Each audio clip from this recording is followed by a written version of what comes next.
मला मारू नको. आई आई आई, अगं मी बोलतेय, तुझी परी. परीच म्हणतेस ना तू मला, पण तुला आई तर कसं संबोध ग? अगं कुणी कुणाला उगाच भेटत नाही, तर ते जन्मोजन्मीचे ऋणानुबंध असतात. आपले असे आहेत ना ग ऋणानुबंध, की ज्याने आपण भेटलोही आणि दुरालोही.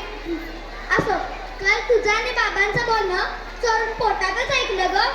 विशेषतः आजी आजोबांची इच्छा नाही आहे ना ग मला जन्म व्हावा म्हणून. सांग नाही, बोल ना. बाबा बाबा, ओ बाबा, तुम्हाला आवडते ना हो लेक माझी लाडकी पाहायला? बाबांची पोरं लाडकीच असतात ना हो. बाबा, तुम्ही आईला का हो दवाखान्यात घेऊन गेला होता? किती मोठमोठ्या मशीन्स होत्या तिथं, आणि त्यात मी किती सुंदर दिसत होते ना हो. सांगा ना हो बाबा, बोला ना हो. आजी आजी, तू का दिलंस गायला ते औषध?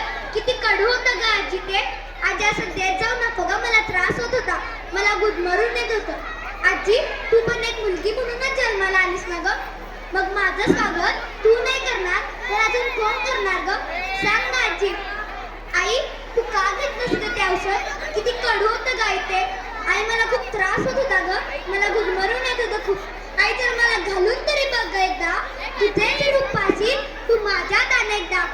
आई, मला समजते ग तुझी कोंडी, तुझी गुदमर, पण आम्ही मुळीच त्रास देणार नाही ना ग. खर्चाचं म्हणशील तर मला नवीन कपडे नको ग. मी ताईची जुनी कपडे वापरीन, शाळेत जाईन, ताईचे दप्तर वापरेन, ताईची खेळणी खेळीन. मी शिकून खूप मोठी होईन आणि माझ्या हुंड्याची तयारी सुद्धा करेन. आई, आता तूच सांग, तू मला उद्या काढून टाकायला दवाखान्यात जाणार आहेस, त्याचे दुःख मानू की तूच काही क्षण माझ्या समोर आहेस याचा आनंद मानू? सांग ना आई, सांग ना. नुसतं स्त्री भ्रूण हत्या होऊन काय होणार? मुलींच्या संरक्षणाची जबाबदारी घेणार तरी कोण? अशा वेळी मला गजर व्हावं वाटतं. ह्या झोपलेल्या मनातला हा लढा विचारायचा आहे मला माझ्यातील अस्तित्वाशी आणि रेणुकाशी सुद्धा, की आजपर्यंत आपण म्हटलो, पण त्यात आपण खरंच समाधानी आहोत का? नाही ना. चला तर मग मोडून टाकूया अन्यायी अत्याचारी मनगटे, काढून टाकूया अंगावरील अलंकाराचा म्हणजेच बंधनाचा सार. चला तर मग आता रडायचं नाही तर आता लढायचं.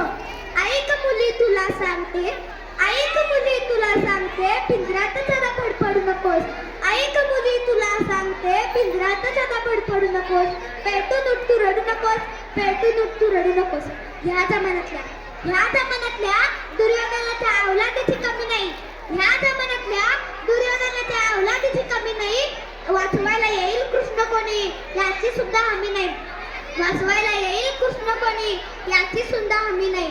बांगड्या घातल्या माणुसकीने, अरे बांगड्या घातल्या माणुसकीने, मदतीसाठी तू ओरडू नकोस. ऐक मुली तुला सांगते, ऐक मुली तुला सांगते, पिंजऱ्यातच आता पडू नकोस. पेटून उठ तू रडू नकोस, पेटून उठ तू रडू नकोस.